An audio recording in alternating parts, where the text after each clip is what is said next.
नमस्कार, मैं हूं अंकुर। आप देख रहे हैं सत्यनिधि का न्यूज बुलेटिन। एक नजर डाल लेते हैं अब तक की खबरों पर।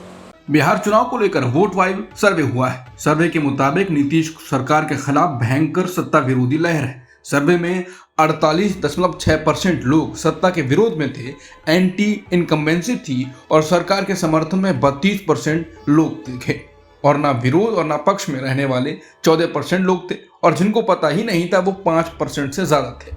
इससे साफ है कि नीतीश सरकार को लोग अब पसंद नहीं कर रहे हैं। हालांकि इसमें खेल थोड़ा तब सोचने को मजबूर करता है। एक तरफ एनडीए सरकार के खिलाफ 48% से ज्यादा लोग हैं, लेकिन जब पूछा गया कि वोट किसको देंगे तो एनडीए को ही वोट देने वाले 41% से ज्यादा थे, यानी 41.3%। महागठबंधन को वोट देने के मूड में जो लोग थे वो 39.3%, लगभग 40% के आसपास। वहीं पीके की जनसुराज को 9% से अधिक लोग वोट देने की बात कर रहे थे, यानी सत्ता विरोधी लहर होने के बावजूद भी एनडीए महागठबंधन से ज्यादा वोट ला पा रही है, मामूली ज्यादा। सर्वे में बताया गया कि विसंगति इसलिए भी हो सकती है कि सरकार को नापसंद करने के बावजूद भी कुछ वोटर जाति और स्थानीय मुद्दों को देखते हुए एनडीए को वोट देने का सोच रहे हैं। बिहार में वोट वाइब सर्वे के मुताबिक अभी भी तेजस्वी यादव सीएम की पसंद में नंबर 1 पर बने हुए हैं। सर्वे के मुताबिक तेजस्वी यादव 35% के साथ पहले स्थान पर बने हैं। नीतीश कुमार 23% से कुछ अधिक के साथ दूसरे स्थान पर हैं, लेकिन अंतर 14% के आसपास का है दोनों के बीच। इसके अलावा प्रशांत किशोर 13% से ज्यादा 14% के करीब तीसरे स्थान पर हैं और इसके बाद 8.9% के साथ चिराग पासवान और 6% के आसपास सम्राट चौधरी के नंबर आते हैं। अब सवाल यह है कि जब तेजस्वी यादव पहली पसंद है तो क्या तेजस्वी का रास्ता साफ है सीएम बनने के लिए? तो जवाब है नहीं। सर्वे में कहा गया है कि केवल 15% वोटर ही सीएम फेस के आधार पर वोट करते हैं। बिहार विधानसभा चुनाव के लिए वोटर लिस्ट में अब बदलाव दिख रहा है। चुनाव आयोग के आंकड़ों के अनुसार बिहार में 100 साल से अधिक उम्र के लगभग 14,000 वोटर हैं, लेकिन बहुत वरिष्ठ नागरिक यानी 85 साल से ऊपर के वोटरों की संख्या में एसआईआर के बाद भारी कमी आई है। जनवरी 1 को 16,757 वोटर थे, जो एसआईआर के बाद घटकर 4,03,985 रह गए। महिला वोटरों की संख्या में भी गिरावट आई। चुनाव आयोग ने जिलेवार वोटर, उम्र या जिनके नाम मृत्यु के कारण हटाए गए उनकी जानकारी साझा नहीं की है। बिहार कांग्रेस के अध्यक्ष राजेश राम ने सुप्रीम कोर्ट में chief justice of India B R Gavai पर जूता फेंकने की घटना की कड़ी निंदा की है। उन्होंने कहा यह सिर्फ व्यक्तिगत हमला नहीं बल्कि भारत के लोकतंत्र, संविधान और सामाजिक न्याय के मूल सिद्धांतों पर हमला है। राजेश राम ने बताया कि सीजे गवई जो कि दलित परिवार से हैं, उनको कुछ दिनों से विषैले और नफरत भरे प्रचार का निशाना बनाया गया था। उन्होंने आरोप लगाया कि यह प्रचार आरएसएस और बीजेपी के विचारधारा से प्रेरित था। जूता फेंकने की घटना इसी का नतीजा है। उन्होंने कहा कि देश में दलित और वंचित वर्ग अब भी भेदभाव और असमानता का सामना कर रहा है। सीजे गवई ने अपनी मेहनत और योग्यता से उच्चतम न्यायिक पद प्राप्त किया, लेकिन समाज के कुछ वर्ग अब भी उनकी स्थिति को स्वीकार नहीं करते। उन्होंने कहा ये पीड़ा सब दलितों की है जो अपने आप को गवई साहब से जोड़कर देखते हैं। सर्वोच्च न्यायालय के साथ करोड़ों दलितों का अपमान हुआ है। बिहार कांग्रेस अध्यक्ष राजेश राम ने प्रेस कॉन्फ्रेंस में अपने आंसू रोकते हुए कहा कि सीजे गवई की पीड़ा से दलित अपने आप को जोड़कर देख रहा है। उन्होंने कहा कि सीजे गवई न्याय परिधि को मजबूत करने में लगे हुए हैं, लेकिन उस गवई को लोग रिसीव करने नहीं आते हैं। जब उनका पहला दौरा हुआ तो सामंतवादी विचारधारा के लोग उनको रिसीव करने नहीं आए थे। ये सदियों से दलितों के साथ ऐसा हो रहा है। बता दें, राजेश राम 5 महीने पुरानी घटना का जिक्र कर रहे थे जब गवई सीजे बनने के बाद पहली बार मुंबई पहुंचे, जहां उन्हें रिसीव करने चीफ सेक्रेटरी, डीजीपी और मुंबई के पुलिस कमिश्नर नहीं पहुंचे। इस पर उन्होंने महाराष्ट्र गोवा बार काउंसिल के कार्यक्रम में निराशा जताई।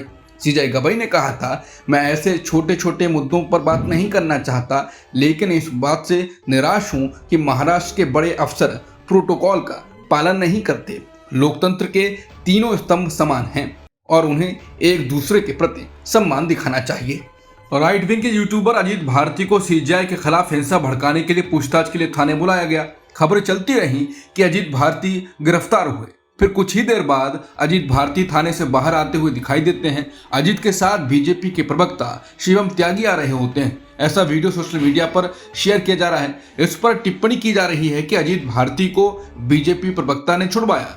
सोशल मीडिया पर इस विषय पर हंगामा मचा हुआ है। कांग्रेस नेता सुप्रिया श्रीनेत ने वीडियो ट्वीट कर कहा है कि एक आदमी को पुलिस ने सीजीआई के खिलाफ हिंसा भड़काने के लिए थाने बुलाकर ट्वीट डिलीट करवाया। पर हैरानी की बात यह है कि उसके साथ बीजेपी प्रवक्ता मौजूद था। मोदी जी, फिर तो साफ है कि जो कुछ भी आपत्तिजनक कहा गया आपकी सहमति थी। दलित सीजीआई पर हमले की बात करने वालों को भी आप संरक्षण दे रहे हैं ना। वहीं अजीत भारती थाने से बाहर आने के बाद ट्वीट करते हैं, सरकार भी हमारी, सिस्टम भी हमारा।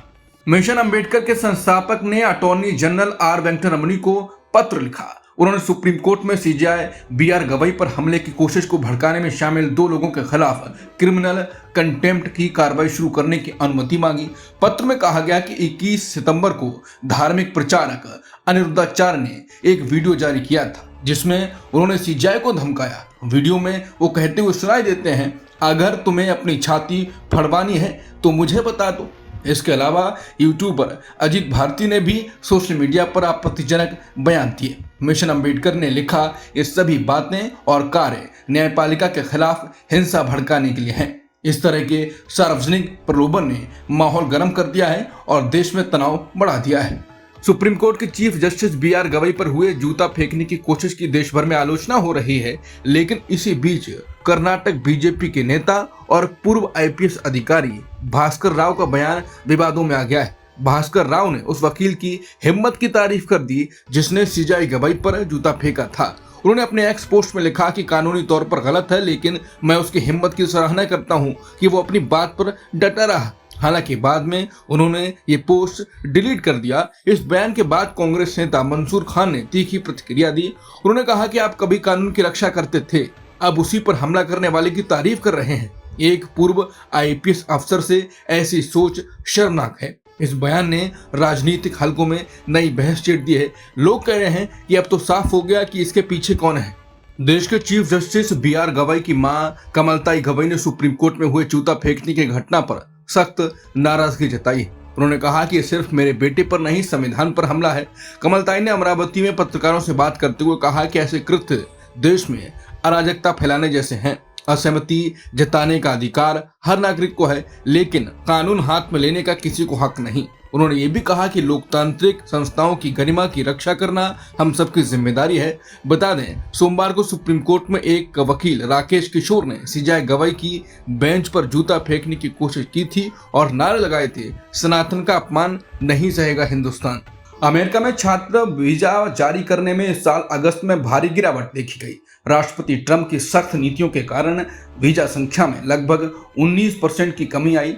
अगस्त 2025 में अमेरिका ने कुल 3,13,138 छात्र वीजा जारी किए, जो पिछले साल की तुलना में 19% से कम है। भारत, जो पिछले साल अमेरिका में छात्रों का सबसे बड़ा सोर्स था, इस बार उसका वीजा आवंटन सबसे ज्यादा गिरा। भारत के छात्रों को जारी वीजा में 44.5% की कमी हुई। इसके बजाय चीन अब अमेरिका के लिए सबसे बड़ा छात्र स्रोत देश बन गया है। अगस्त में चीन के छात्रों को 86,647 वीजा दिए गए, जो भारतीय छात्रों से 2 गुना है। कांग्रेस नेता जयराम रमेश ने बताया है कि मोरदानी की पीली दाल में कुछ तो काला है। उन्होंने बताया कि 2024-25 में भारत ने 67 लाख टन से ज्यादा दालें आयात की, जिनमें लगभग 30 लाख टन पीली मटर थी। पीली मटर पर आयात शुल्क नहीं होने के कारण ये दाल घरेलू दालों की तुलना में आधी कीमत पर बाजार में पहुंच रही है। आयातित मटर की कीमत 3500 रुपए प्रति क्विंटल है, जबकि घरेलू दालों का एमएसपी 7,000 से 8,000 रुपए प्रति क्विंटल है। इस सस्ते आयात से किसानों को भारी नुकसान हुआ है, खासकर महाराष्ट्र, मध्य प्रदेश, राजस्थान, गुजरात और उत्तर प्रदेश में। वहीं पीली मटर का सबसे बड़ा आयातक अडानी समूह को फायदा हुआ है। केंद्र सरकार ने दिसंबर 2023 में पीली मटर पर 50% कस्टम ड्यूटी अस्थायी रूप से समाप्त कर दी थी और अब ये छूट मार्च 2026 तक बढ़ा दी गई है, जबकि किसान और संस्थान इसे रोकने की सलाह दे चुके थे। जयराम रमेश ने कहा, ये आत्मनिर्भर भारत नहीं बल्कि मोदानी निर्भर भारत बन गया है। मध्य प्रदेश के उप मुख्यमंत्री राजेंद्र शुक्ला ने बताया कि अब तक 20 बच्चों की मौत गंदा कफ सिरप पीने के बाद हो चुकी है। इस पर शिवसेना यूबीटी सांसद प्रियंका चतुर्वेदी ने कहा है कि इसे जिम्मेदार ठहराया जाए। कोई नहीं। स्वास्थ्य मंत्री बिल्कुल नहीं। सरकार, आप कैसे सवाल पूछ सकते हैं जब वो तो आरक्षण के झगड़े में व्यस्त मुख्यमंत्री की तरह लगे हुए हैं।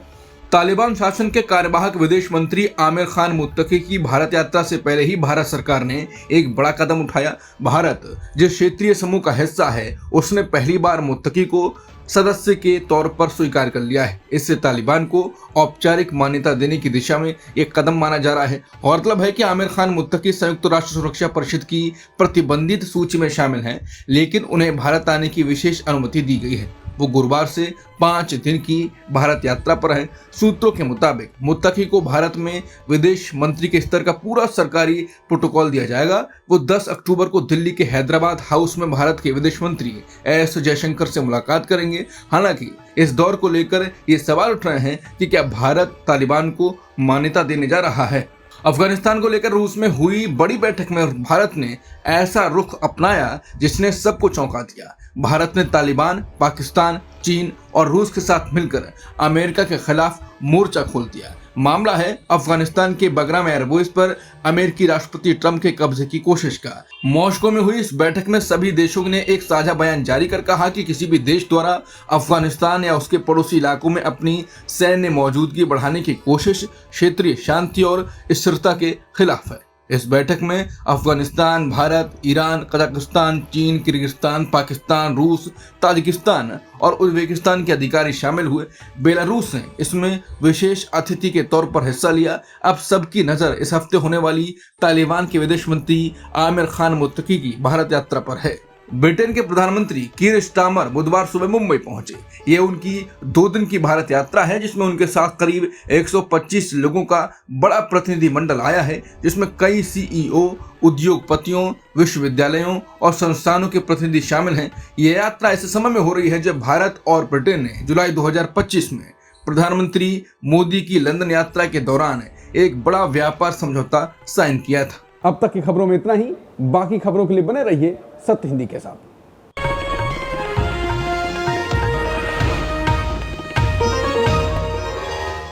Copyright disclaimer under Section 107 of the Copyright Act 1976. Allowance is made for fair use for purposes such as criticism, comment, news reporting, scholarship, and research. Fair use is a use permitted by copyright statute that might otherwise be infringing.